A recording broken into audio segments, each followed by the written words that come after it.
الله العظيم.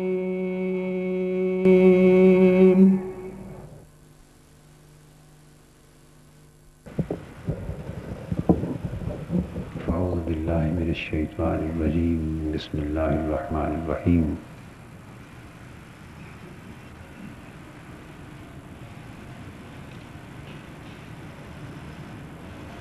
كنتم أمواتا فأحياكم ثم يميتكم ثم يحييكم ثم إليه ترجعون. وقال الله تعالى في مقام آخر: خلق الموت والحياة ليبلوكم أيكم أحسن عملا. صدق اللہ مولانا العظیم. معزز خواتین و حضرات، اللہ رب العزت کا شکر ہے جس نے ہمیں اس امر کی توفیق عطا فرمائی کہ ہم اپنی زندگی اور موت کی حقیقت کو سمجھنے کی کوشش کریں اور وہ حقائق جو موت کے بعد پیش آنے والے ہیں اور آخرت میں جزا اور سزا کی صورت میں ہماری زندگی کا جو منتہا اور جو آخری منزل ہمیں نصیب ہونے والی ہے اس کے بارے میں فکر کریں.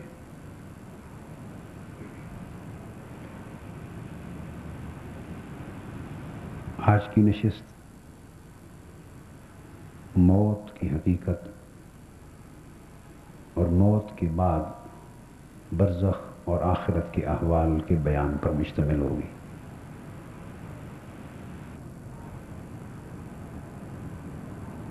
میں نے اپنی گفتگو کی ابتدا کے لیے سورہ بقرہ کی ایک آیہ کریمہ میں سے چند الفاظ، پوری آیہ کریمہ نہیں، اس کے چند الفاظ تلاوت کیے ہیں، اور اسی طرح سورہ ملک کی ایک آیہ کریمہ میں سے بھی چند الفاظ تلاوت کی، جس میں اللہ تبارک و تعالی نے پہلی آیہ کریمہ میں ارشاد فرمایا: کنتم امواتا، لوگو تم مردہ تھے، بے جان تھے، فاحیاکم، اس نے تمہیں زندگی عطا فرمائی، بس اس نے تمہیں زندہ فرمایا. ثم یمیتکم، پھر وہ تمہیں مارے گا، موت سے ہمکنار کرے گا.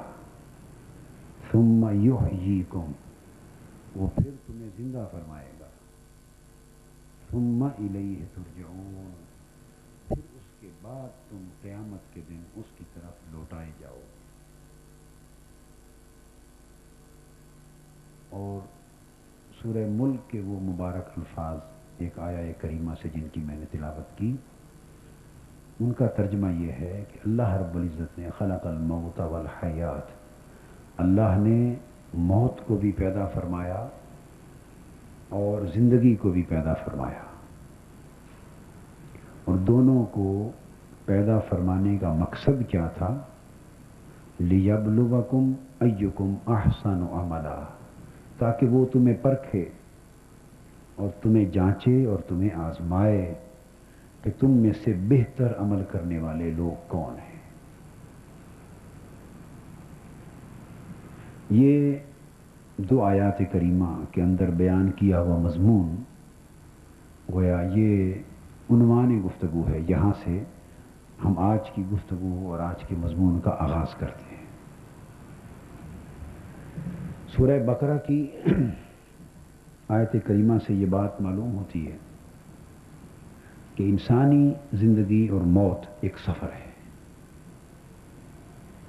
انسان کی زندگی اور موت ایک مسلسل سفر ہے اور طویل سفر ہے.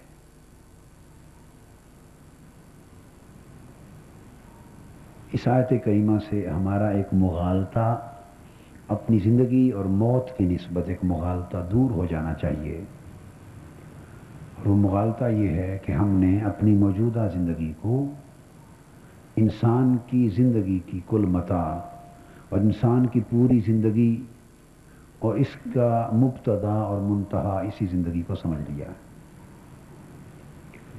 جو کچھ اس سے پہلے ہے ہم اسے بھی بھول چکے، اور جو کچھ اس زندگی کے بعد ہونے والا ہے وہ بھی بھول گئے۔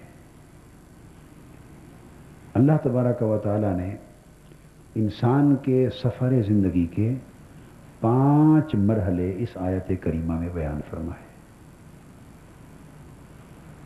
جو انسانی زندگی ایک ایسا سفر ہے جس کے قرآن مجید کے فرمان کے مطابق 5 مرحلے، 5 سٹیجز ہیں، 5 دور ہیں۔ دنیاوی زندگی اور اس موجودہ مادی زندگی کے تناظر سے اللہ تبارک و تعالی نے ہماری زندگی کے پہلے مرحلے کو موت سے تعبیر فرمایا۔ فرمایا کنتم امواتا، تم بے جان تھے، یعنی یہ مادی زندگی جو تم اس وقت اپنی دیکھ رہے ہو، تمہارے اوپر ایک ایسا دور گزرا ہے جب یہ زندگی موجود نہ تھی، مگر تم تھے۔ فرمایا کنتم امواتا، تم مردہ تھے۔ اب اس میں جو بات توجہ طلب ہے وہ یہ کہ تم تھے مگر تمہاری حالت یہ تھی کہ تم مردہ تھے۔ اس سے یہ پتہ چلتا ہے کہ یہ جو موجودہ زندگی ہے یہ ہمارا وجود نہیں ہے، اور ہماری زندگی کی اصل حقیقت یہ نہیں ہے، کیونکہ اگر اصل حقیقت یہی زندگی ہو تو جب یہ زندگی نہ تھی تب ہم نہ ہوتے، اور جب یہ زندگی نہ رہے گی تب بھی ہم نہ ہوتے۔ اور قرآن مجید تو اس وقت بھی ہمارا ہونا بیان فرما رہا ہے جب یہ زندگی نہ تھی مگر ہم تھے، اور جب یہ زندگی نہ ہوگی تب بھی ہمارا ہونا قرآن مجید بیان فرما رہا ہے۔ اس کا پتہ یہ چلا کہ ہمیں اس زندگی نے نہ ہمیں وجود بخشا ہے اور نہ ہماری سفر زندگی کی ابتدا کی ہے، اور نہ اس زندگی کے اختتام پر جو موت آنے والی ہے نہ اس سے ہمارا انعدام یعنی کلی خاتمہ ہونے والا ہے۔ گویا ہم اس زندگی کی ابتدا سے، جسے ہم پیدائش کہتے ہیں، ہم اس پیدائش سے بھی پہلے تھے، اس پیدائش سے پہلے بھی تھے، اور اس زندگی کا انجام جسے ہم موت کہتے ہیں ہم اس موت کے بعد بھی رہیں گے۔ وہ انسان اس دنیاوی پیدائش سے پہلے سے چلا آ رہا ہے، اور اس دنیاوی موت کے بعد بھی جائے گا۔ یہ سفر جسے ہم کل زندگی سمجھے ہوئے ہیں یہ تو انسان کے سفر زندگی کا ایک مرحلہ ہے۔ تو قرآن مجید کی اس آیت کریمہ کو میں پہلے جو 5 مرحلے ہیں ان کو تھوڑا جدا کر کے سمجھا لوں، پھر اس کی آگے وضاحت میں انشاءاللہ تعالی ہم آئیں گے۔ تو قرآن مجید میں ارشاد فرمایا کہ تمہارا آغاز موت سے ہوا، اور موت سے مراد یعنی تمہارے اس دور سے ہوا جب یہ زندگی تمہیں میسر نہ تھی۔ گویا تم اس زندگی کے دور میں داخل ہونے سے پہلے کسی دور میں، کسی جہان میں، کسی عالم میں تھے، مگر وہ چونکہ تمہیں نظر نہیں آتا لہذا تمہاری سمجھ میں وہ موت ہے۔ مگر کنتم امواتن، تم تھے۔ اب اس کو قرآن مجید نے ہمارے پیدائش سے پہلے کے اس دور زندگی کو ایک اور مقام پر یوں ہی بیان فرمایا، هل اتی علی الانسان حین من الدہر لم یکن شیئا مذکورا، کہ انسان پر ایک زمانہ ایسا بھی گزر چکا ہے، انسان پر، یہ بات توجہ طلب ہے، هل اتی علی الانسان حین من الدہر، کہ انسان پر ایک زمانہ ایسا بھی گزر چکا ہے لم یکن شیئا مذکورا، کہ وہ قابل ذکر شے نہ تھا، یعنی اس کی لائف پرسپٹیبل نہ تھی، وہ ہمارے احساسات اور ادراکات کی جو دنیا ہے اس سے ماورا تھی، ہم اس لائف کو محسوس نہیں کر سکتے، پرسیو نہیں کر سکتے، اپنی عقل سے جان نہیں سکتے، اس کا ذکر نہیں کر سکتے، اپنی اس دنیاوی زندگی کے پیمانوں کے مطابق وہ قابل ذکر نہ تھا، مگر وہ زمانہ بھی انسان پر گزرا ہے۔ اس آیت کریمہ نے یہ بات دو ٹوک طریقے سے واضح کر دی کہ جب ہماری یہ زندگی شروع نہ ہوئی تھی تب بھی انسان موجود تھا، تو گویا انسان اس دنیا میں پیدا ہونے سے بھی پہلے تھا، اور پہلے بھی اس کا نام انسان تھا، چونکہ انسان پر وہ زمانہ گزرا ہے۔ اللہ پاک نے اس پہلے دور میں جو حقیقت موجود تھی اسے انسان کے لفظ کے ساتھ تعبیر فرمایا، مگر وہ تمہارے جو تذکرے ہیں اور تمہارے جو پیمانے ہیں موت و حیات کے اور احساسات اور ادراکات کے، ان کے حوالوں سے تم اسے قابل ذکر نہیں سمجھتے اس دور کو، چونکہ تم نے اپنے اس دنیا کے شعور میں اس دور کو نہیں دیکھا۔ اس کی مثال بالکل ایسے ہے جیسے شہداء کی زندگی کے لیے اللہ پاک نے فرمایا وَلَا تَقُولُوا لِمَنْ يُقْتَلُ فِي سَبِيلِ اللَّهِ أَمْوَاتٌ بَلْ أَحْيَاءٌ وَلَكِنْ لَا تَشْعُرُونَ، جو لوگ اللہ کی راہ میں مارے جائیں، قتل کر دیے جائیں، مارے جائیں اللہ کی راہ میں، تم انہیں مردہ نہ کہا کرو۔ اب توجہ طلب بات یہ ہے کہ وہ بالکل ننگی آنکھ دیکھ رہی ہے کہ مارے تو گئے، اور قرآن کہہ رہا ہے یقتل فی سبیل اللہ، جو اللہ کی راہ میں قتل کر دیے جائیں۔ جب قتل ہو گئے، مارے گئے، تلوار سے شہید ہوئے، گولی سے شہید ہوئے، بم بلاسٹ ہوا شہید ہو گئے، دریاؤں میں اللہ کی راہ میں ڈوب گئے، اللہ کے دین کی سربلندی میں ان کے جسم کے پرخشے بھی اڑ گئے، کچھ بھی نہ بچا، تو اللہ کی راہ میں مارے گئے۔ گویا یہ زندگی جس کو ہم زندگی سمجھتے ہیں یہ کمپلیٹلی ختم ہو گئی ہماری آنکھوں کے سامنے۔ اب قرآن مجید فرما رہا ہے کہ وہ موت جو اللہ کی راہ میں آ گئی اور تم نے دیکھا کہ موت آ گئی، اس کے باوجود بھی لا تقولوا لمن يقتل فی سبیل اللہ اموات، تم انہیں مردہ نہیں کہہ سکتے، موت آ چکی ہے، اور قرآن ان کے موت کے آ جانے کی تصدیق فرما رہا ہے کہ اللہ کی راہ میں مارے گئے، مگر تم انہیں مردہ نہ کہو، بل احیاء، بلکہ وہ زندہ ہیں۔ تو قرآن مجید نے اس امر کی تصدیق کر دی کہ وہ لوگ جو اللہ کی راہ میں مارے گئے، مر جانے کے باوجود بھی وہ زندہ ہے۔ اب یہاں وہ نقطہ سمجھنے والا ہے کہ ہماری سمجھ میں بات نہیں آتی، یہ زندگی کے ہونے یا نہ ہونے کا، اس کو تسلیم کرنے کا پیمانہ ہی نہیں ہے۔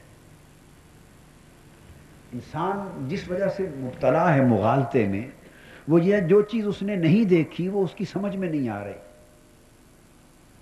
مرنے کے بعد کیا ہونے والا ہے، اور زندگی کی اصل منزل وہ ہے یا یہ ہے، اس نے وہ منزل تو دیکھی نہیں، وہ تو پردے کے پیچھے ہے۔ اس وقت جو کچھ اس کی آنکھوں کے سامنے ہے وہ اسی کو حقیقت سمجھ رہا ہے، اور جو اس کی آنکھیں نہیں دیکھ رہی اس حقیقت کو وہ اعتقادی طور پر ایک مسلمانی کو برقرار رکھنے کے لیے مانتا تو ہے، مگر اس کے دل کو اور دماغ کو وہ بات سمجھ نہیں آتی۔ انکار اس لیے نہیں کر سکتا کہ اس کو بتا دیا گیا ہے کہ انکار کرو گے تو کافر ہو جاؤ گے۔ تو یہ ہے زبان کا اقرار اور زبان کا انکار، مگر دل نہیں مان رہا، یہ بات حقیقت ہے۔ اگر دل مانتا تو ہم اس زندگی کو اس زندگی سے زیادہ اٹل حقیقت سمجھتے، مگر وہ ہم نے صرف ماننے کے لیے رکھی ہوئی ہے، چونکہ نظر نہیں آ رہی، سمجھ میں نہیں آتی۔ تو قرآن مجید نے فرمایا وَلَٰكِن لَا تَشْعُرُونَ، مگر تمہیں اس کا شعور نہیں ہے، اس زندگی کی تمہیں سمجھ نہیں دی گئی۔ اور قرآن مجید نے واضح کر دیا کہ چونکہ تمہیں اس زندگی کا شعور نہیں ہے، سمجھ نہیں، اس لیے تم اس کو تسلیم کرنے میں متعمل رہتے ہو، مگر یاد رکھ لو کہ تمہیں کسی چیز کی سمجھ ہو یا نہ ہو، یہ بات ہی غلط ہے کہ یوں کہو کہ چونکہ سمجھ میں آ گئی ہے لہٰذا اس کو مان لیا جائے، اور سمجھ میں نہیں آئی لہٰذا اس کو ماننے سے انکار کر دیا جائے۔ بہت سی حقیقتیں ایسی ہیں جو تمہاری سمجھ سے ماوراء ہیں، اور وہ ان حقیقتوں سے زیادہ بڑی حقیقتیں ہیں۔ اور حقیقتوں کے بارے میں انسان کیا سوچتا ہے؟ ساری حقیقتوں کی حقیقت اللہ کی ذات اور اللہ کا وجود ہے، اور وہی انسان کی سمجھ میں نہیں آ سکتا۔ اس لیے آج اس امر کی ضرورت محسوس ہوئی کہ اس موضوع پر ہم غور کریں، اور اس کو سمجھنے کے لیے سب سے بڑا پیمانہ اللہ اور اللہ کے رسول کے فرمان کا ہے، قرآن مجید کا۔ تو آج میں نے جو اس موضوع کے لیے جو ترتیب دیا ہے وہ قرآن مجید ہی کے مقامات کو ایک ترتیب دے دی ہے۔ تو ہم اول تا آخر چند چیدہ چیدہ مقامات قرآن مجید کے پڑھ کے سناتا جاؤں گا، اسی سے ہمارا مضمون مکمل ہو جائے گا انشاءاللہ۔ تو میں عرض یہ کر رہا تھا، تو وہ ایک پہلا دور ہوا کہ جب انسان قابل ذکر نہ تھا مگر انسان تھا، وہ مادی دنیا میں آنے سے پہلے کی زندگی ہے۔ پھر فرمایا ثم یحییکم، پھر وہ تمہیں پیدا کرتا ہے۔ اس یحییکم سے مراد وہ پیدائش کا دروازہ ہے جس سے گزر کے انسان اس دنیا میں داخل ہوتا ہے۔ ہم اس اب دوسری زندگی میں آ گئے جس میں آج بیٹھے ہیں۔ تو اس سے یہ پتہ چلا کہ یہ بچہ جب پیدا ہوتا ہے اور جوان ہوتا ہے اور بڑھاپے کو پاتا ہے تو اس کی پیدائش سے گویا اب انسانی زندگی کی ابتدا نہیں ہوئی، انسان اس پیدائش سے بھی پہلے تھا۔ تو یہ اس کے سفر زندگی کا دوسرا دور ہے جو ہم نے دیکھا ہے۔ پہلے دور کی بھی ایک پوری کائنات ہے۔ حضور علیہ السلام نے فرمایا کہ وہ جیسے تمہاری یہ دنیا ہے، عالم ارواح کی بھی ایک پوری دنیا ہے، اور وہ جنود مجندہ ہوتے ہیں۔ وہاں انسان کا جسم جو ہے وہ جسد روحی ہے، وہاں انسان کی جو زندگی ہے اس جسم کو جسد روحی کہتے ہیں۔ اس زندگی کا جو انسانی جسم ہے وجود، یہ ہمارا وجود بشری ہے۔ انسان کا اس پیدائش سے پہلے کا وجود وجود روحی ہے۔ اس سے بھی پہلے ایک وجود تھا، وہ وجود علمی تھا۔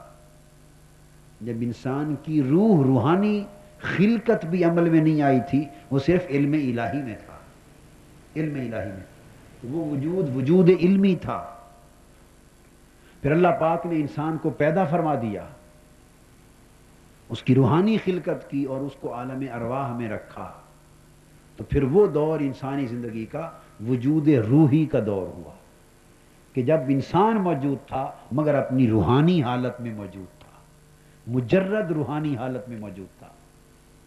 یہ تیسرا دور جس میں انسان آج بیٹھا ہے، یہ اس کا وجود بشری ہے، وجود مادی اور وجود بشری کا دور ہے، یا جسم و روح کو اکٹھا کر دیا گیا ہے۔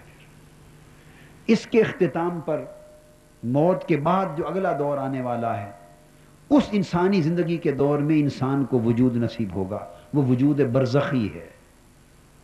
وہ وجود وہاں جسم اور روح کو پھر جدا کر دیا جائے گا، مگر زندگی ہوگی اور انسان ہوگا۔ اسی انسان اور اس کی زندگی پر ہی تو حساب و کتاب ہے اور جزا و سزا ہے۔ اگر زندگی نہ رہے تو عذاب کیسا؟ پتھر پہ عذاب نہیں ہے، دریاؤں پر عذاب نہیں ہے، زمین پر پودوں پر عذاب نہیں ہے، چونکہ نہ ان کی زندگی ہے، نہ ان کا شعور ہے، نہ ان کے احساسات ہیں۔ تو جس پر عذاب ہے، جس پر ثواب ہے، اس کا مطلب ہے اس کی زندگی متحقق ہے۔ اور عذاب اذیت اور تکلیف کے لیے ہوتا ہے، گویا اس کو تکلیف ہوتی ہے، اس کو اذیت ہوتی ہے، اور ثواب سکھ اور چین اور راحت کے لیے ہوتا ہے، تو اس کو اس کی راحت ملتی۔ تمام احساسات اور ادراکات کے ساتھ وہ زندگی موجود ہوگی، برزخ کی زندگی، وجود برزخ۔ اور قیامت کے دن پھر انسان اپنی قبروں سے پھر اٹھائے جائیں گے، اللہ کے حضور پیش ہوں گے، وہاں پھر انسان کا ایک پانچواں مرحلہ آئے گا، وہ وجود اخروی شروع ہوگا۔ تو انسان کا سفر حیات وجود علمی سے شروع ہوا، پہلا دور تھا جب وہ علم الہی میں تھا، پھر وجود روحی جب وہ عالم ارواح میں تھا، پھر وجود بشری یا وجود مادی جب وہ اس عالم شہادت اور عالم مادیت اور عالم ناسوت میں آیا، پھر وجود برزخی جب مرنے کے بعد قیامت سے پہلے یہ پورا دور اس کے وجود برزخی کا ہے۔ پھر قیامت سے لے کے اینڈ لیس لائف ہے، پھر دوزخ اور جنت کے ابدی قیام تک وہ وجود اخروی ہے جب وہ عالم عقبہ میں داخل ہو جائے گا۔ اور جو بات سمجھنے والی ہے وہ یہ کہ ان پانچوں ادوار میں، یا اگر وجود علمی سے بعد اپنی بات کو شروع کریں، جب انسان ایک ایگزسٹنس کی شکل میں متحقق ہو گیا، اس کی لائف جب ایگزسٹ کرنے لگی کسی بھی شکل میں، جب وہ کن فیکون کے امر کے ساتھ جب وہ کائنات میں وجود میں آ گیا وجود روحی سے، تو پانچوں ادوار میں یا چاروں ادوار میں سب سے قلیل ترین عرصہ انسانی زندگی کے پیریڈز کا، سٹیجز کا یہ ہے جس کو ہم ساری زندگی سمجھے ہوئے، سب سے قلیل ترین عرصہ اس دنیا کا ہے۔ کسی کا 50 سال کا ہے، کسی کا 60-70 سال کا، کسی کا اس سے بھی کم ہے، کسی کا 100 سال کا۔ 100 سال یہ ہمارے دور کی سوگویا ایک آخری حد ہے۔ یہ قلیل ترین عرصہ ہے انسان کی زندگی کے ادوار میں سے جس میں ہم آج بیٹھے ہیں، اور جس طرح ہم اس زندگی میں بیٹھے ہیں اور اس کو ساری زندگی اور کل حقیقت حیات سمجھ رہے ہیں، آپ یقین جان لیجئے اس جگہ آنے سے پہلے انسان جب عالم ارواح میں تھا، اور جو ابھی اس دنیا میں نہیں آئے اور وہ عالم ارواح میں ہیں، وہ وہاں رہتے ہوئے وہ کل کائنات اور پوری زندگی کو وہ سمجھے ہوئے، کیونکہ ان کے سامنے وہ منظر ہے حیات کا، ان کے سامنے زندگی کا وہ منظر ہے، ان کی نظر میں وہی حیات ہے۔ ہمارے سامنے زندگی کا یہ منظر ہے، ہمارے نزدیک یہی حیات ہے۔ مر جانے والوں سے پوچھئے جو برزخ میں ہیں، وہ زندگی اس سے کروڑوں اربوں گنا زیادہ وسعت پر مشتمل ہے، ان کے سامنے برزخی حیات کا منظر ہے، وہ اسی کو زندگی سمجھے ہوئے ہیں۔ اور جب ہم آخرت میں پہنچیں گے تو حقیقت کھلے گی کہ یہ سارے ادوار تھے، زندگی کی اصل منزل تو اب آئی ہے، اصل منزل اب آئی۔ اللہ رب العزت نے فرمایا کنتم امواتن، یہ تمہارا پہلا دور تھا جسے تم آج کی زندگی کے مقابلے میں موت سے تعبیر کرتے ہو، ثم یحییکم، پھر وہ تمہیں زندہ کرتا ہے، تم اس دنیا میں آ جاتے، ثم یمیتکم، وہ پھر تمہیں مارے گا۔ اب اس آیت کریمہ میں جو بات توجہ طلب ہے وہ یہ کہ یہ بات ذہن نشین کر لی جائے کہ ہم خود نہیں آ گئے اس دنیا میں، اگر خود آ گئے ہوتے تو پھر یہ زندگی ہماری کل متاع ہوتی اور اس کا مر جانا کلیتاً ہمارا اینڈ ہو جاتا، تو ہماری نہ ابتدا از خود ہے نہ ہماری موت از خود وجود میں آئی ہے۔ اللہ پاک نے فرمایا یحییکم ثم یمیتکم، کہ اس نے تمہیں پیدا کیا ہے اور کسی مقصد کے لیے پیدا کیا، ثم یمیتکم، پھر وہی تمہیں مارے گا۔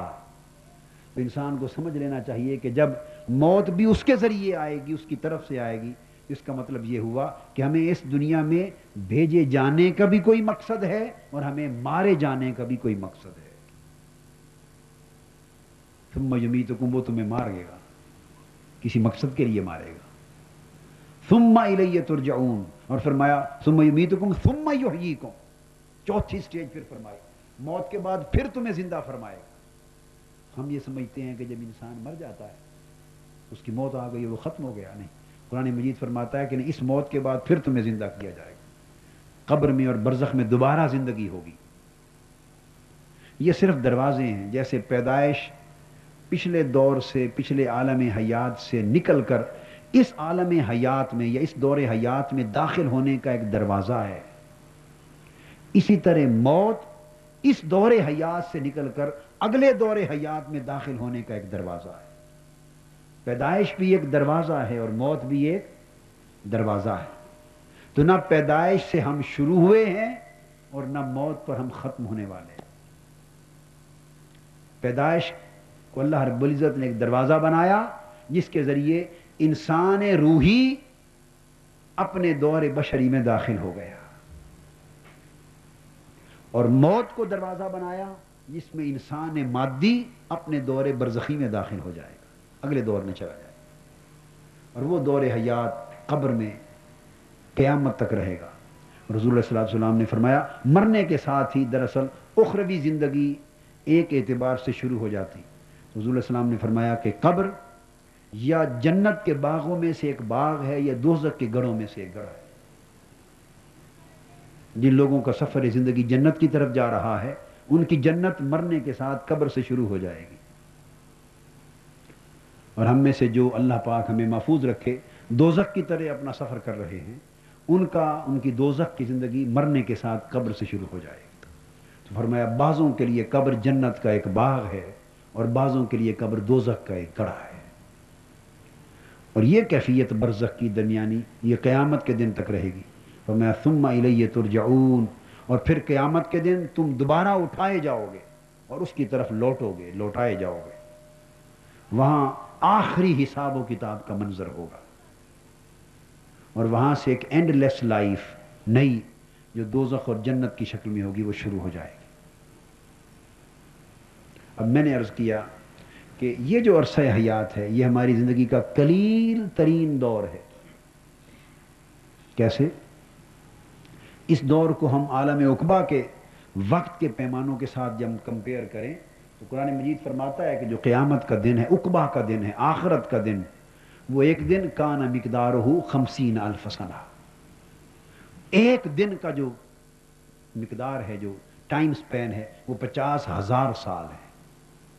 قرآن مجید نے فرمایا کہ تمہارے شمار کے حساب سے آخرت کا ایک دن تمہارے شمار کے حساب سے 50,000 سال کے برابر ہوگا.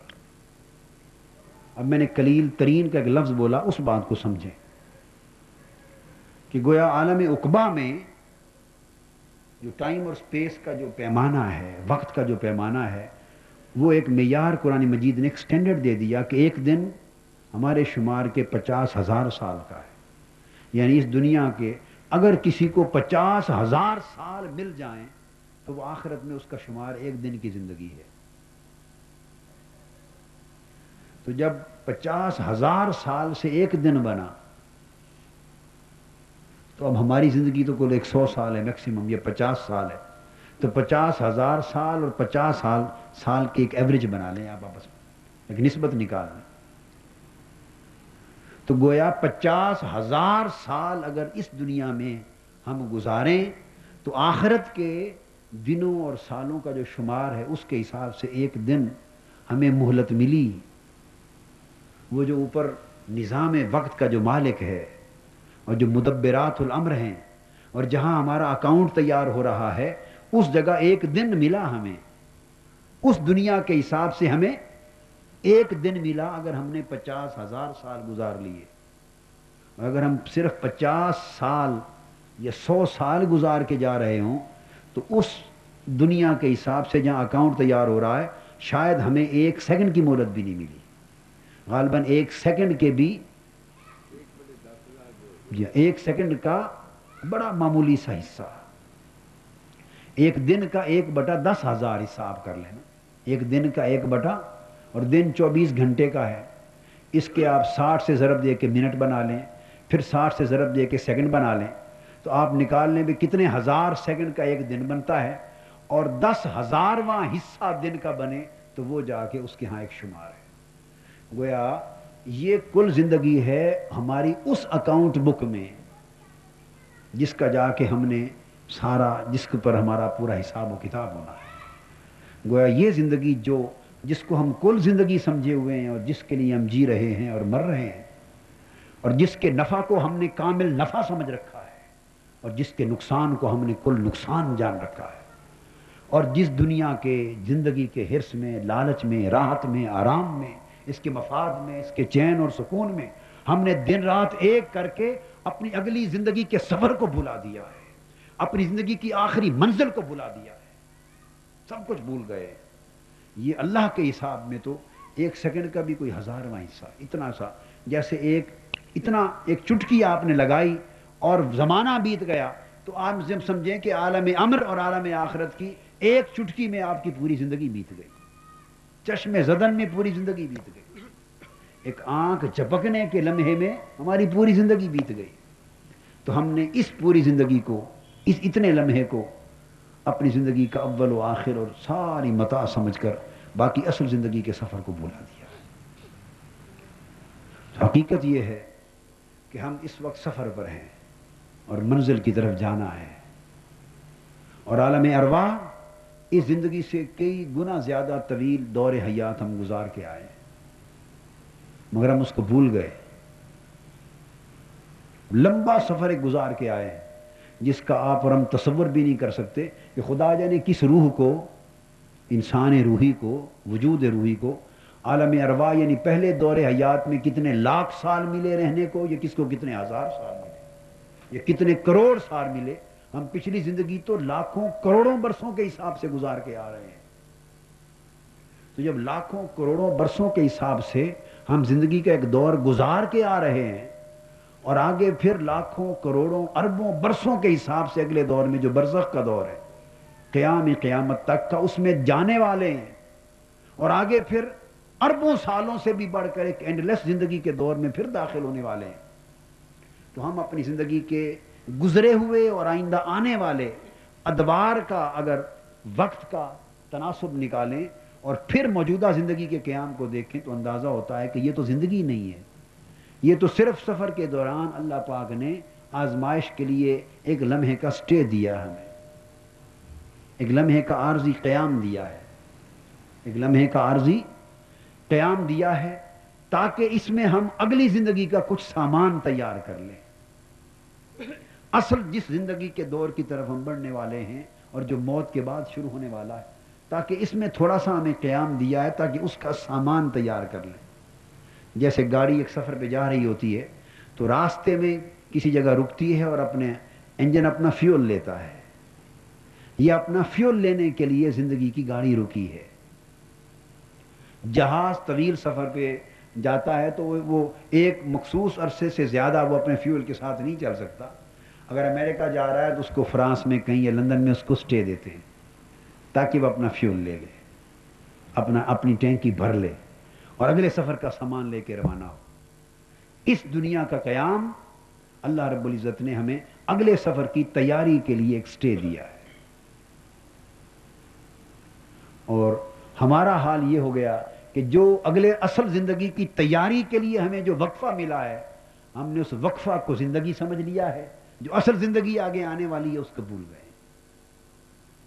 اور قرآن مجید میں اللہ پاک نے فرمایا سورہ ملک والے مقام پر، خلق الموت والحیات لیبلوکم ایکم احسن عملا، کہ اللہ نے یہ جو دنیا کی تمہاری زندگی اور موت ہے جس کا نظام صبح و شام دیکھتے ہو، یہ اللہ نے زندگی اور موت صرف اس لیے پیدا فرمائی ہے لیبلوکم ایکم احسن عملا، تاکہ وہ تمہیں پرکھے اور جانچے کہ تم میں سے بہتر عمل کر کے میرے پاس کون آ رہا ہے.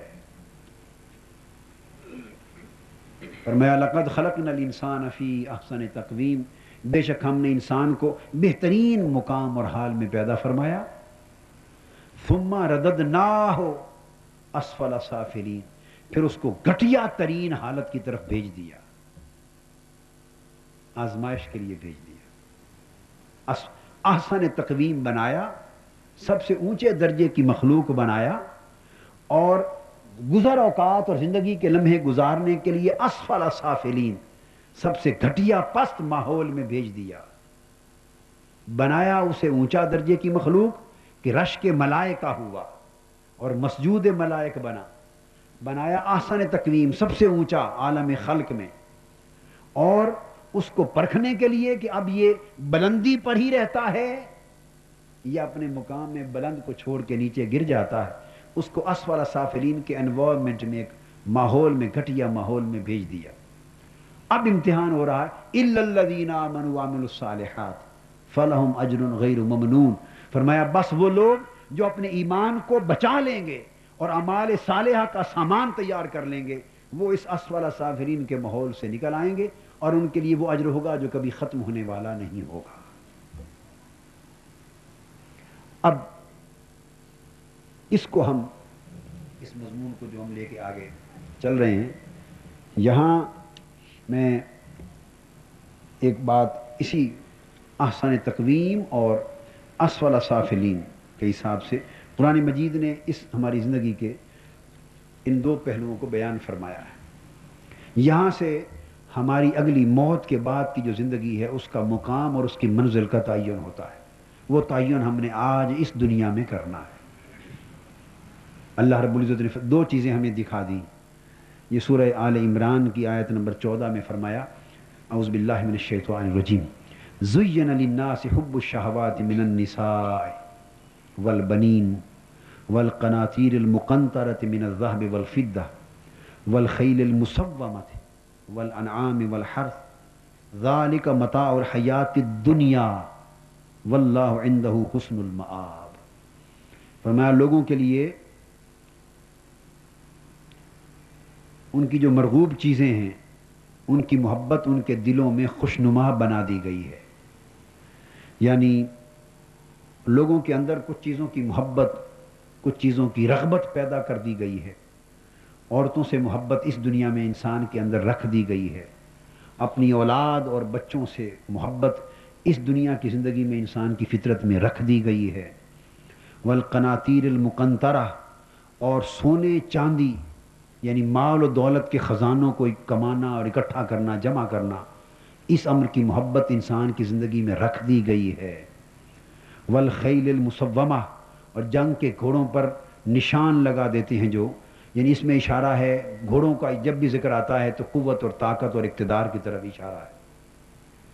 تو وہ قوت اور طاقت اور اقتدار، اس کے اسباب اور ذرائع کو حاصل کرنا، اس سے محبت بھی انسانی فطرت کے اندر اس دنیا میں رکھ دی گئی ہے. والانعام والحرث، تو پہلے سونا چاندی کہہ کر دنیا کے مال و دولت کا ایک رخ بیان کیا، اور پھر مویشی اور کھیتی باڑی کہہ کر زراعت کی طرز کی جو دنیا کمانا ہے. تو گویا شہری زندگی اور تجارتی زندگی اور صنعتی زندگی کے ذریعے جو مال کمانا ہے اس کی محبت بھی رکھ دی گئی ہے، اور ذمہ دارانہ زندگی جو ہے اس کے ذریعے جو مال و دولت انسان کماتا ہے اور محبت کرتا ہے اور زمینوں کے ساتھ، اس کی محبت بھی رکھ دی گئی. اور پھر فرمایا زین للناس حب الشہوۃ، یہ ساری محبتیں انسان کے من میں ان کو بڑا خوش نما بنا دیا گیا. جب اللہ پاک نے فرما دیا زین، خوش نما بنا دیا گیا، اس کا مطلب اب کوئی بحث کرنے کی ضرورت نہ رہی کہ انسان کے اندر یہ محبتیں رکھی اور انہیں انسان کو کی طبیعت میں ان کو مرغوب بنا دیا، خوش نما بنا دیا. یہ بہر صورت انسان کو بھلی لگتی. اب یہ محبتیں رکھ دی. یہ سب کچھ کیوں کیا جا رہا ہے کہ اس کے بغیر کوئی جینون ٹیسٹ نہیں ہو سکتا. یعنی فرشتوں کی زندگی میں یہ محبتیں نہیں رکھی گئیں، انہیں یہ مرغوبات نفس نہیں دی گئیں، لہذا فرشتے کسی ٹیسٹ میں، کسی امتحان میں، ابتلا میں مبتلا نہیں. ان کا نہ کوئی حساب و کتاب ہے نہ جزا و سزا ہے.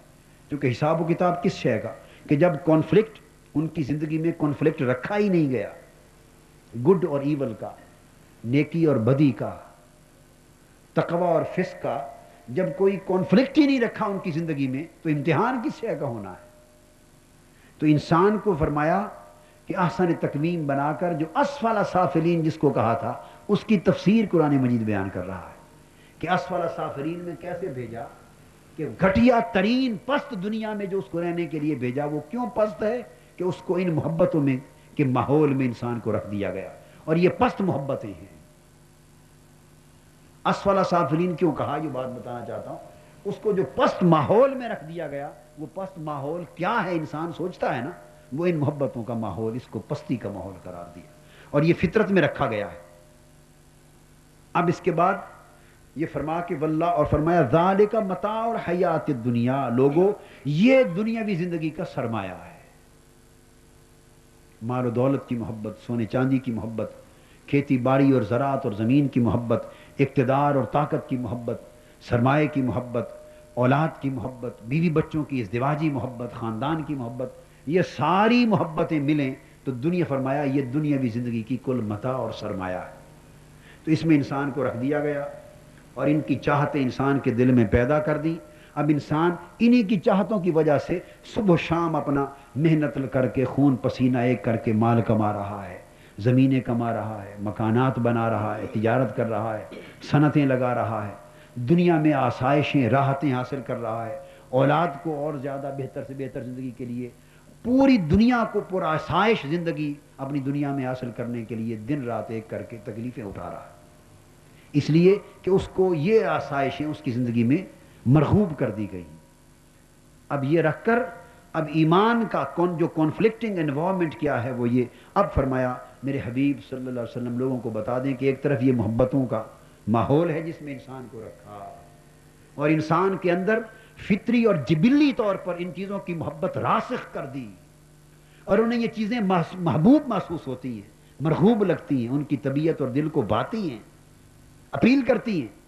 فرمایا میرے محبوب ان کو یہ بتا دیں اور اب بتا دیں کہ لوگوں اب یہ ساری محبتوں بھرا ماحول جس کی خاطر تو نے اپنے دن اور رات کے چین برباد کر دیے، دکھ گین کر لیے، سکھ برباد کر دیے، اس کو کل متاع حیات سمجھ لیا، اس کے لیے مارا مارا پھر رہا ہے، مارا مارا پھر رہا ہے.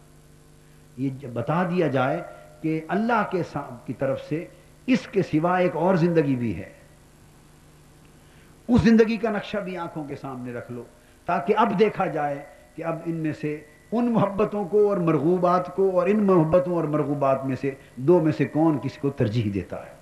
فرمایا قل فرما دیں او نبئکم بخیر من ذالکم، فرما دیجئے میرے محبوب صلی اللہ علیہ وسلم کہ کیا میں یہ ساری جو خوبصورت اور مرغوب چیزوں کا ذکر میں نے کیا ہے کیا ان سے ایک بہتر زندگی کی بھی تمہیں خبر دوں، ان سے زیادہ پیاری اور اعلیٰ اور مرغوب حقائق کی بھی تمہیں اطلاع کروں، بتاؤں؟ فرما دیں بتا دیں للذین اتقوا عند ربہم، فرمایا ہاں اللہ کے پاس اس سے ایک اونچے درجے کی زندگی بھی ہے، اس سے اونچی مرغوبات بھی ہیں، اس سے اونچی محبت اور چاہت اور رغبت کے لائق کچھ اور زندگیاں اور کچھ اور چیزیں اور نعمتیں بھی ہیں. سب کچھ انہی کو نہ سمجھ لینا، مگر وہ جو اونچے درجے کی چیزیں ہیں وہ کن کے لیے؟ للذین اتقوا عند ربہم، جو اپنے رب کے ہاں ڈرنے والے ہیں، پرہیزگاری اختیار کرنے والے ہیں، تقوی اختیار کرنے والے ہیں. ان کے لیے اس زندگی کے مقابلے میں دوسری زندگی کیا ہے؟ جنات تجری من تحتها الانہار، اس مرنے کے بعد ایک باغوں بھری زندگی ہے جس میں راحتیں ہیں، جس میں آرام ہیں، جس میں اخروی نعمتوں کے باغات ہیں جن کے نیچے نہریں رواں. یہ جو چیزیں بیان کی ہیں یہ انسان کو ایک آئیڈیا دینے کے لیے کہ تم خوبصورت سے خوبصورت زندگی جو اپنی رہائش گاہ بناتے ہو تو اس میں کیا ہوتا ہے؟ محلات ہوتے ہیں، اس میں پانی چشمے بہاتے ہو، فوارے لگاتے ہو، نہریں بہاتے ہو، چشمے بہاتے ہو، سمندروں کے کناروں پر کوٹھیاں بنا لیتے ہو، اس میں سبزے اگاتے ہو، باغات اگاتے ہو، پھل لگاتے ہو. تمہارا آخری آئیڈیل جو اب ذہن میں تصور کر لو کہ خوبصورت سے خوبصورت اور آرام دہ سے آرام دہ بڑھ کر زندگی پر آسائش ماحول اور رہائش گاہ کیا ہو سکتی ہے، اس تصور کو ادھر بیان کیا ہے کہ وہ ایک ایسی زندگی ہے جس میں تمہاری رہائش گاہیں ہیں، باغات ہیں، ان کے نیچے نہریں ہیں، اور ان کے ساتھ پھر اوپر تھا نا زین للناس حب الشہوات من النساء، عورتوں کی محبت کا تذکرہ کیا تھا، ادھر جواب دیا وازواج مطہرات، اس سے بہتر سنگتیں عورتوں کی شکل میں وہاں بھی ہیں. ورضوان من اللہ اکبر، اور یہ ساری نعمتیں اور خوبیاں ایک طرف، اور ان سب سے بڑھ کر اس زندگی کی ایک حقیقت کیا ہے؟ اور وہ اللہ کی رضا ہے. اس زندگی میں ایک سب سے بڑھ کر ایک حقیقت ہے جس کا مقابلہ دنیا کی کوئی نعمت نہیں کر سکتی، اور وہ اللہ کا راضی ہونا. اور جب اللہ راضی ہوتا ہے وہ حکم دیتا ہے فرشتوں سے کہ فرشتوں میرے اور میرے بندوں کے درمیان جو پردہ ہے وہ ہٹا لو تاکہ یہ کھلے طریقے سے میرا دیدار کر لیں اور انہیں میری قربت میں جگہ دے دی جائے، انہیں میرے قریب کر دیا جائے کیونکہ میں ان سے راضی ہو گیا ہوں. ورضوان من اللہ اکبر، اور خوشخبری سنا دو کہ اب میں کبھی تم سے ناراض نہیں ہوں گا. اور میرا راضی ہو جانا دنیا اور آخرت کی ساری نعمتیں ایک طرف اور صرف میرے راضی ہو جانے کی نعمت ایک طرف.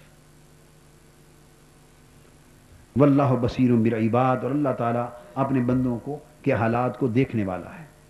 اور فرمایا مگر یہ زندگی کن کو ملے گی؟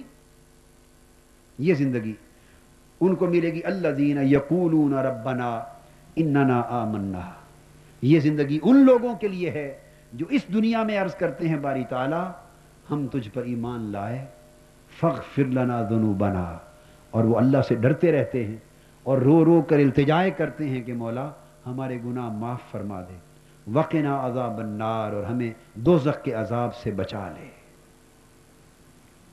اور یہ بات صرف زبانی کلامی نہیں کرتے بلکہ عملاً اس اعلیٰ زندگی کو پانے کے لیے کرتے کیا ہیں؟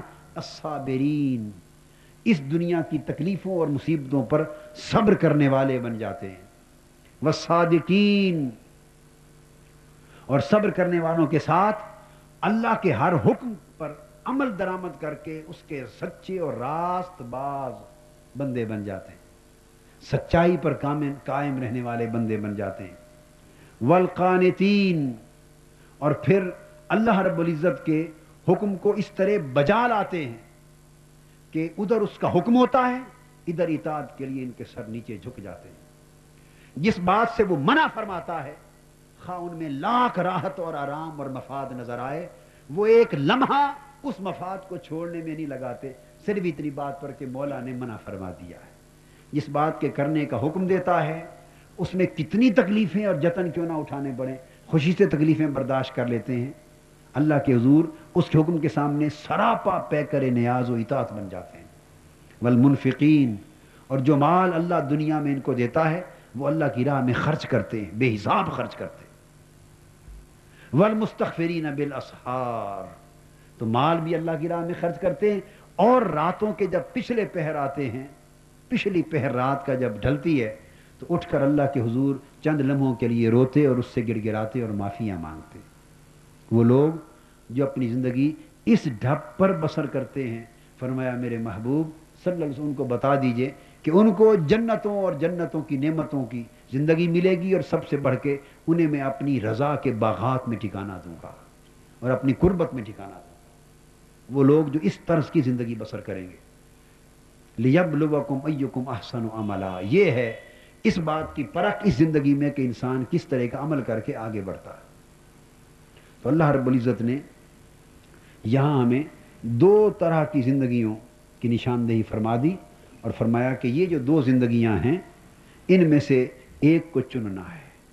وہ لوگ جنہوں نے اس فرصت کو اور لمحے کو اپنی اصل زندگی سمجھ لیا، وہ دراصل زندگی کی بنیادی منزل میں ہار گئے، اس بازی کو ہار گئے۔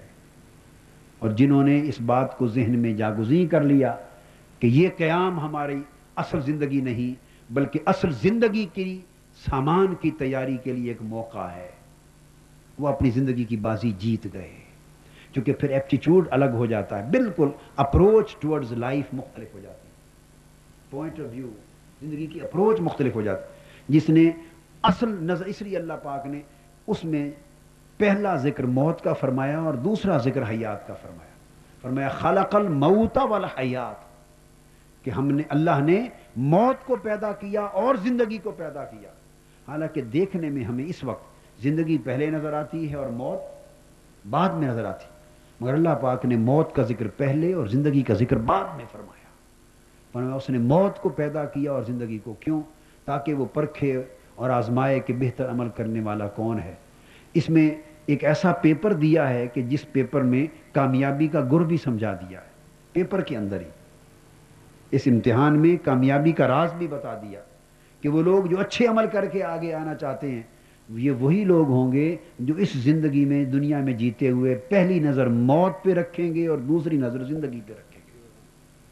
خلق الموت والحیات، جس نے اپنی اس دنیا میں، اپنی زندگی میں اپنی موت کو پہلے دیکھا اور زندگی کو بعد میں دیکھا، ہر قدم اٹھانے سے پہلے اس کی نظر موت پر گئی، اور اس نے ہر زندگی کا فیصلہ اس امر پر کیا کہ اس زندگی کے لیے جو میں یہ کام کر رہا ہوں کیا یہ میری موت کو بہتر کر دے گا یا نہیں کر دے گا۔ تو اس نے موت اور موت کے بعد کی زندگی کو سنوارنے کو اپنی منزل سمجھا اور اس کی روشنی میں اپنے قدم اٹھائے۔ تو جس نے موت سنوارنے کی محنت کی اس کی زندگی خود بخود سنور گئی، اور جس نے صرف اس زندگی کو سنوارنے پر محنت کی، اس زندگی کو سنوارنے پر محنت کی، اللہ کی نگاہ میں اس کی موت بھی گئی اور اس کی زندگی بھی گئی۔ لِيَبْلُوَكُمْ أَيُّكُمْ أَحْسَنُ عَمَلًا، مگر ہماری حالت اب یہ ہو چکی ہے کہ ہم ہر قدم جو زندگی کا اٹھاتے ہیں وہ ہماری پہلی نظر اور آخری نظر اسی زندگی کی کامیابی اور کامرانی پر ہوتی ہے۔ کیا ہمارا یہ قدم ہماری موت کو اور موت کے بعد آنے والی زندگی کو بہتر کر دے گا یا نقصان دہ کر دے گا؟ اس پر ہم نے کبھی سوچا نہیں۔ حضرت امام حسن بصری رضی اللہ تعالیٰ عنہ اور پہلے دور کے اولیاء کرام نصیحت کرتے تھے لوگوں کو، فرماتے تھے کہ جب کسی آدمی سے دوستی بھی کرنے لگو، کسی کو اپنا دوست بھی بنانے لگو نا دنیا میں، تو دوست کا فیصلہ کرنے سے پہلے یہ سوچا کرو کہ اس شخص کی دوستی کیا آخرت میں اور قیامت کے دن بھی میرے لیے نفع کا باعث ہوگی۔ یہ جو اینگل ہے، اپروچ ہے ٹورڈز لائف، یہ اس وقت پیدا ہوتی ہے جب موت اللہ کے حکم کے مطابق مقدم اور حیات بعد میں ہوتی۔ یہ تو ہماری اس زندگی کی ایک حقیقت تھی۔ تو اللہ تبارک و تعالیٰ نے اس لیے اس دنیا کو آخرت کی کھیتی بھی کہا ہے۔ کہ اس میں ایک زمانہ دے دیا گیا ہے، ہم نے کچھ اعمال کا بیج بو رہے ہیں، فصل اگا رہے ہیں، اور اصل جو فصل ہے وہ موت کے بعد کٹنے والی ہے۔ گویا یہ یوں سمجھیں کہ ایک اپوائنٹمنٹ ہے ہماری لائف میں، ہماری روح ٹرانسفر ہو کے اس دور سے یہاں آ گئی ہے، ایک پیریڈ آف اپوائنٹمنٹ ہے، اور ہمارا یہ وطن بھی نہیں ہے، ہماری منزل بھی نہیں ہے۔ وطن اور منزل تو ثم الیہ ترجعون، اس کی طرف لوٹائے جاؤ گے۔ وطن تو اس کو کہتے ہیں جس کی طرف انسان لوٹتا ہے۔ وطن تو اللہ کا حضور ہے، اللہ کی بارگاہ ہے، جدھر سے انسان آیا ہے اور جدھر اس نے لوٹ کر جانا ہے۔ یہ قیام نہ ہمارا وطن ہے نہ ہماری منزل ہے۔ اس لیے حضور علیہ السلام نے فرمایا حدیث پاک میں کہ دنیا میں اس طرح رہ کأنک غریب، جیسے تو ایک مسافر ہے۔ یہ حدیث پاک، دنیا میں اس طرح گزر بسر کر کے جیسے تو ایک مسافر ہے، کہ جو اپنے آپ کو مسافر سمجھتا ہے وہ ہر وقت اس حقیقت کو ذہن میں رکھتا ہے کہ میری اصل منزل تو آگے ہے، اصل منزل تو آگے ہے، میں حالت سفر میں ہوں۔ اور مسافر اپنی منزل کو پانے کی فکر کرتا رہتا ہے، وہ اس درمیانی سٹے کو اپنی منزل نہیں سمجھتا۔ چنانچہ اب اس کے بعد یہ چند روزہ زندگی جسے گزار کے ہم آگے بڑھیں گے تو اس کا پہلا قدم ہماری موت آئے گی۔ میں نے عرض کی ایک دور ہم گزار کے آ چکے ہیں، تو اللہ پاک نے ہمیں 9 ماہ کے لیے، ایک عرصے کے لیے ماں کے پیٹ میں رکھا۔ وہ چاہتا تو عالم ارواح سے ڈائریکٹ ہمیں عالم دنیا میں منتقل فرما دیتا، مگر اس نے ایسا نہیں کیا۔ اس دنیا میں منتقل کرنے کے لیے اس نے ایک درمیانی، ایک انٹرمیڈیری فیز رکھا ہے۔ عالم ارواح اور اس عالم اجسام، عالم دنیا کے درمیان ایک انٹرمیڈیری فیز رکھا ہے، درمیانی زمانہ رکھا ہے چند ماہ کا، جس میں روح کو بطن مادر میں منتقل کر دیا جاتا ہے اور جسم کی تشکیل کا عمل ہوتا ہے۔ اور ماں کے پیٹ میں وہ جو دور ہوتا ہے اس میں اس روح کو جسم دے کر اگلی دنیا میں بھیجنے سے پہلے اس دنیا کے ماحول کا تھوڑا عادی بنایا جاتا ہے۔ تو ماں کا پیٹ گویا پچھلی دنیا سے ادھر منتقل ہونے کے لیے درمیانی قبر ہے۔ ماں کا پیٹ وہ وجود روحی کی قبر ہے کہ اگلے دنیا میں منتقل ہونے کے لیے درمیانی عرصہ روح کو ایک مخصوص وقت کے لیے ماں کے پیٹ کی قبر میں سٹے دیا جاتا ہے، اور اس میں اگلے دور حیات کے لیے اسے تیار کیا جاتا ہے۔ پھر اس زمانے میں ہم آ گئے۔ اس زمانے میں ہم جب آتے ہیں تو آپ دیکھتے ہیں کہ بچہ جب پیدا ہوتا ہے تو وہ روتا ہوا آتا ہے، اور ہم لوگ جو اس کو ریسیو کرتے ہیں ہم ہنستے اور خوش ہوتے ہیں کہ ہمیں ایک نئی سنگت مل گئی ہے، ہمارے گھر میں بیٹا آ گیا ہے، بیٹی آ گئی ہے، بھائی کہتے ہیں بھائی آ گیا ہے، بہنیں کہتی ہیں بہن آ گئی ہے۔ ایک ہماری اپنی پہلی سنگت میں ایک ہماری سوسائٹی میں ایک لنک کا اضافہ ہو گیا ہے، سوشل لائف میں ہم اس پر خوش ہوتے ہیں۔ بچہ روتا ہوا آتا ہے، اب اس وقت اس کا وہ شعور ہی نہیں ہے نا کہ اس کو کوئی تکلیف کا، خوشی غمی کا احساس ہو۔ وہ اشارہ کرتا ہے کہ وہ روح اس دنیا میں آئی ہے، وہ اچھی سنگتیں جو چھوٹ گئی ہیں اس پر رو رہی ہے۔ وہ اس بات کی طرف اشارہ ہے اس کا رونا کہ میں اس دنیا میں بھیج تو گیا ہوں، مگر جس دنیا سے آیا ہوں وہ اس سے بہتر دنیا تھی۔ وہاں میری سنگت اچھی تھی، گناہ نہیں تھا، کفر نہیں تھا، فسق و فجور نہیں تھا، ظلم نہیں تھا، حرام نہیں تھا، ناجائز نہیں تھا، ایک اچھی پاکیزہ سنگتیں تھیں، اور میں ان نیک سنگتوں کو چھوڑ کے اس دنیا میں آ رہا ہوں، ایک آزمائش کی زندگی میں آ رہا ہوں۔ اس لیے وہ ان سنگتوں کو چھوڑنے پر روتا ہوا دنیا میں آتا ہے۔ ہمیں نئی سنگت ملتی ہے، ہم اس پر خوش ہوتے ہیں۔ اسی طرح جب مرد مومن مسلمان جو اچھی زندگی گزار کے جا رہا ہو اور جس نے کچھ بنا لیا ہو، جس نے کچھ اگلی دنیا کے لیے بنا لیا ہو، وہ جب مرتا ہے، جیسے علامہ نے کہا، یہ کسی نے، نشان مرد مومن بات گویم جو مرگ آیت تبسم بر لب اوست، کہ مرد مومن کی نشانی اور علامت یہ ہے کہ جب موت آتی ہے اس پر تو اس کے چہرے پر تبسم اور مسکراہٹ مچل رہی ہوتی۔